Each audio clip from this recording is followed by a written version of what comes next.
Und schon wieder wird dein Bruder begraben. Keiner weint, was uns bleibt, sind tiefe Narben. Die haben die Kalasch auf den Schultern, befreien jetzt die Städte. Kobane, Ramischlo, Afrin sind jetzt Kette. Auf meiner Sprache wussten die Berge, wer wieder weint. Mein geliebtes Kurdistan wurde in 4 Teile geteilt. Mein Herz schmerzt, meine Stimme, sie bricht.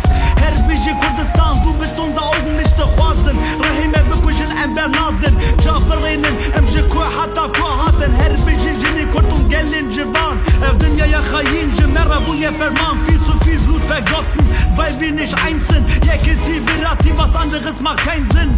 Ein Gedanke wie Säure auf frischer Wunde. Aschiret, Badikan, Gillette auf der Zunge. Sie tanzen, singen, atmen die Bergluft. Sie lachen, kämpfen, werden eins mit ihrer Herkunft. Wenn die Hoffnung schwindet und der Krieg wieder naht, hört man sie kommen mit Gesang aus dem Tal. Sie tanzen, singen, atmen die Bergluft. Sie lachen, kämpfen, werden eins mit ihrer Herkunft. Wenn die Hoffnung schwindet und der Krieg wieder naht, hört man sie kommen mit Gesang aus dem Tal.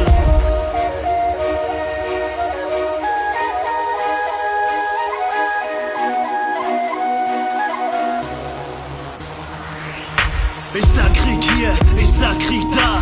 Jahr für Jahr, als wäre die Welt ein Theater. Siehst du diese roten Blumen, das sind keine Rosen. Sie wohnen im Blut ertränkt, wachsen auch neben Toten. Das hier ist kein Vogel am Himmel, sondern eine Rakete. Ich flehte, doch sah, wie sein Dorf wegfegte. Das hier ist kein See, sondern Tränen kurdischer Mütter. Du bist erschüttert, denn diese Kinder sitzen hinter Gitter. Mein Körper zittert, was das Leben schmeckt bitter. Wieder regnet es über meine Heimat, Granatsplitter. Die Parasiten verbieten uns Kurden den Frieden. Schießen und ließen nach Berlin Blut vergießen. Der Frieden ist tot, weil sie wieder einen Fehler beginnen. Weil sie uns Kurden töten für ein paar Wählerstimmen. Hörst du die Gediler, wie sie aus Tälern singen?